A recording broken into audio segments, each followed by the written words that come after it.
খেতে যেই সবুজ শস্য ফলে থাকে সেটা দেখতে দারুণ লাগে, কিন্তু সেই ফসল ফলাতে তার আগে কিন্তু থাকে একটা লম্বা প্রসেস, যেটা না জানলে চাষ জানাটা একটু মুশকিল। আজকের খেতে প্রান্তরের পর্বে জানবো শীতকালীন সবজি ফুলকপি কিংবা বাঁধাকপি তার চারা কিভাবে তৈরি হচ্ছে।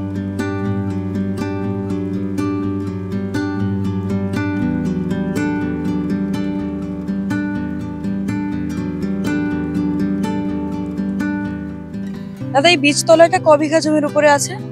5 কাঠা জমি আছে। 5 কাঠা জমির উপরে আপনি কটা বেড তৈরি করেছেন? এই 7টা বেড আছে। ক বিঘা জমির চারা আছে এখানে? এখানে 10 বিঘা জমির চারা আছে। আপনারই 10 বিঘা জমি আছে? না, আমার 10 বিঘা, আমি লোকের দিই। ও, লোক এখান থেকে নিয়ে তারা চাষ করে। কিভাবে তৈরি করেন? মাটিটা কিভাবে আগে রেডি করেন? মাটি খুঁড়তে হবে, শুকাতে হবে, শুকিয়ে ওর উপরে সার দিতে হবে, জল দিতে হবে, তারপরে এই বীজটা ফেলতে হবে। কতটা উঁচু করতে হয় মাটি? 4 ইঞ্চি উঁচু করতে হবে। ওই সার দিতে হবে, সার দিয়ে মাটি শুকাতে হবে, শুকিয়ে জল দিয়ে দিতে হবে, দিয়ে দানা ফেলতে হবে।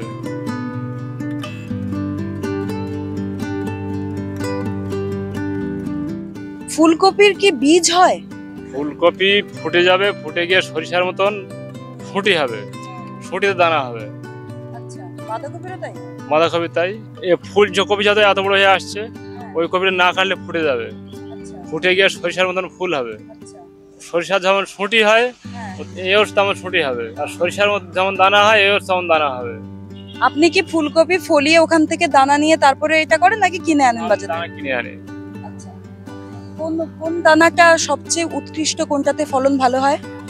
ফলন সবই ভালো, নানান রকম কোম্পানি আছে তো। যখন যেটা আমাদের সিজনে 5-6 রকম দানা আছে, একরকম তার নেই। এই দানাগুলো এমনি ছড়িয়ে দেন নাকি এরকম সাজিয়ে দেন? ছড়িয়ে দেই। এরকম 2 ইঞ্চি পর পর দাগ দিয়ে, এরকম 1 ইঞ্চি পর পর দানা। এক একটা দানা? এক একটা দানা।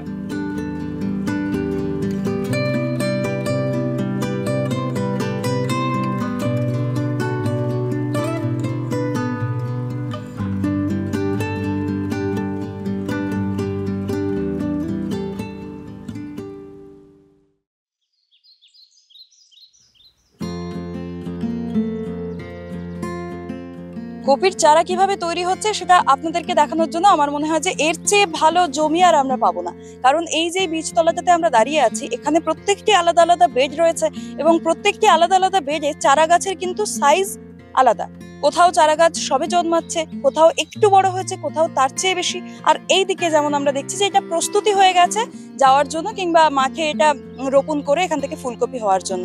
তাই এখান থেকে আমরা কিন্তু একদম আপনাদেরকে বিস্তরে দেখাতে পারবো কিভাবে একটা বীজ থেকে সম্পূর্ণ চারা গাছ তৈরি হচ্ছে। মাটি থেকে 4 ইঞ্চি উঁচুতে বেড তৈরি করতে হবে এবং সেখানে চারার বীজ দেওয়ার নিয়ম হচ্ছে 2 ইঞ্চ পরপর। এবং এই বেডটাতে আমরা দেখছি যে সবে এই লাল বীজ থেকে সবে চারা বেরিয়েছে এবং যার জন্য অপরিহার্য হচ্ছে সূর্যের আলো। অন্যান্য যেখানে আমরা দেখছি যে পলিথিন দিয়ে কিংবা উপরে সূর্যের আলোটাকে গার্ড করা হচ্ছে, এক্ষেত্রে কিন্তু সেটা এখনো দেওয়া হয়নি চাঁদোয়াটা, কারণ এখানে সূর্যের আলো ছাড়া বীজ অঙ্কুর হবে না।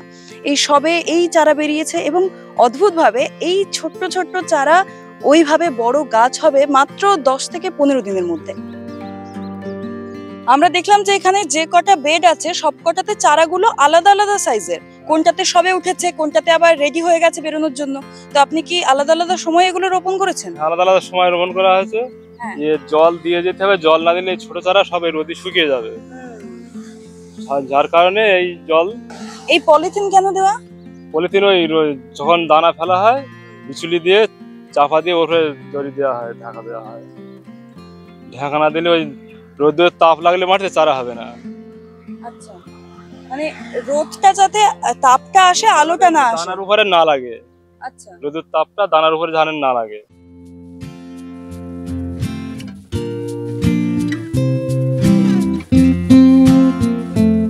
দাদা, জল দেওয়ার রুটিনটা কি? জল জরুরি, সকালবেলা জল দিতে হবে, আবার বিকালে দিতে হবে।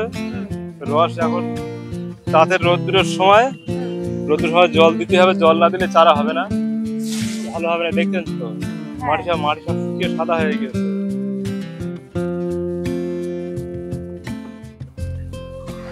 কপি শীতকালের ফসল, শীতকালেই আমরা কপি খেতে পছন্দ করি, কিন্তু অদ্ভুতভাবে এই কপি চাষের চারা কিন্তু খোঁজে জল।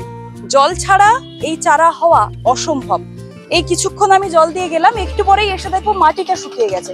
তাই জল দিয়ে রাখতে হবে ঘন ঘন। এটা আপনারা যারা আমাদের প্রতিবেদন দেখে চাষ করতে চাইছেন তারা কিন্তু এই কথাটা মাথায় রাখবেন। কীটনাশকের পাশাপাশি, রোদের পাশাপাশি তাপ একদম যতটা দরকার পর্যাপ্ত পরিমাণে দেওয়ার পরেও দিতে হবে ঘন ঘন জল।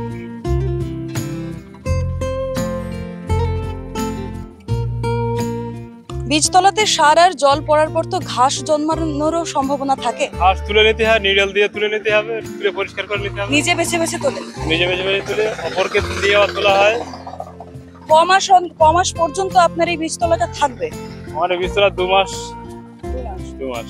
তাতে আপনার লাভ ভালো হয়? লাভ মাঝে মাঝে হয়, মাঝে মাঝে ভালো লস হয়ে যায়। কেমন বিক্রি করেন চারা গাছ? চারা গাছে 300 টাকা, 400 টাকা হাজার পিস চারা গাছ 400 টাকা বা 300 টাকা এরকম। কোন সিজনে বেশি হয়?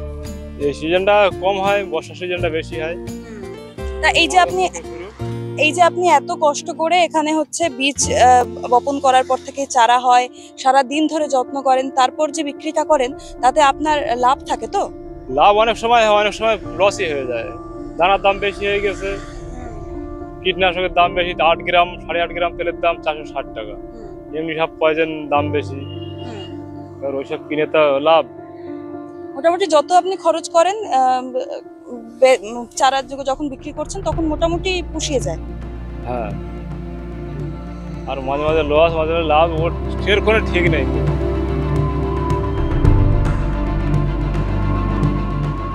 এখানে তো প্রচুর ঘাসও হয়ে রয়েছে বা অন্যান্য গাছ হয়ে রয়েছে। আপনি যে বিশেষ যন্ত্র দিয়ে তুলছেন, এটা ছাড়া কি মানে হাতে এমনিতে তোলা যায় না? চারা ছোট থাকলে হাত দিয়ে তোলা যাবে, চারা বড় হয়ে গেছে তো, হ্যাঁ, ওই জন্য আমাদের এই কেটে দিতে হচ্ছে গোড়া থেকে। আচ্ছা, তাহলে আমি উপড়ে নিতে পারি তো? ঠিক আছে, আমি একটু সাহায্য করে দিচ্ছি আপনাকে। যেমন সার দেওয়া হয় তেমনই দেওয়া হয় জল, আর সার জল দেওয়ার পর যেমন চারা ভালো বড় হয়, তেমনই কিন্তু এই যে পরজীবী ঘাস, এরাও কিন্তু জায়গা পেয়ে যায় ভালোভাবে বড় হওয়ার। তাই তারাও এই সুযোগটা ছাড়ে না, কিন্তু তাদেরকে সময় থাকতে থাকতেই উপড়ে ফেলতে হয় এইভাবে।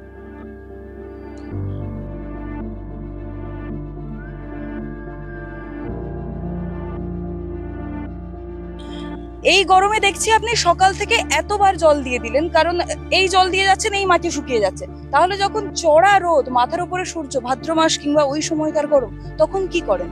চড়া রোদ জল দিতে হবে, দেওয়ার উপরে শাড়ি চাপা দিতে হবে, দিলে ওই রোদটা ওই চারা লাগবে না, চারাটা ভালো থাকবে, শুকোবে না। কোন শাড়ি? এই তো আমাদের সুতের শাড়ি, আচ্ছা, পরা শাড়ি। এই শাড়ি কিনে এনে দিতে হবে, রোদটা লাগে উপরে চাপা দিয়ে দিতে বিস্তরের উপর চাপা দেবে, এই বাখারির উপর চাপা দিতে হবে। হ্যাঁ, তাহলে ওই চারাটা ভালো থাকবে, ঠান্ডা থাকবে, শীতল থাকবে। হ্যাঁ, দেখাবেন চলুন দেখি কেমন দিচ্ছেন। আসেন। অন্যান্য গুলোতে পলিথিন দিয়েছেন, এখানে শাড়ি দিচ্ছেন কেন? এই যে ছোট চারা বলে শাড়ি দিচ্ছি, রোদ দূরে লাগবে না, ঠান্ডা থাকবে চারাটা, মাটির রস টানবে না, ওই জন্যই শাড়ি দিতে হয়। মাঠে চারা গাছ লাগানো হয়, মাঠে কপি হয়, ফসল হয়, দেখতে বেশ ভাল লাগে। কিন্তু এটা দেখতে আরো ভাল লাগছে কারণ কিভাবে ওই চারা গাছটা তৈরি হয় সেটা এখানে দেখতে পাচ্ছি। একেবারে ছোট চারা গাছের জন্য আলাদা কেয়ার, তার জন্য নরম সুতির কাপড়, আর একটু বড় হলে এই রুক্ষ পলিথিন তাকে বাঁচিয়ে নিতে পারবে, তাতে কোনো অসুবিধা নেই। এইভাবে কিন্তু একেবারে ছোট শিশুর মতো করে চারা গাছগুলোকে প্রতিপালন করছেন, পরিচর্যা করছেন আমাদের চাষি ভাই। পুরোটাই প্রায় বললাম, শেষ একটা কথা মাথায় রাখবেন যে যেখানে আপনি বীজতলা বানাবেন সেখানে একটা খড়ের গাদাও কিন্তু আপনাকে নিজ দায়িত্বে বানিয়ে নিতে হবে, যাতে আপনি বীজতলাটা সিক্ত রাখার জন্য সেই খড়ের ব্যবহার করতে পারেন। আর আপনাদেরকে লাভ লোকসান সবই বললাম।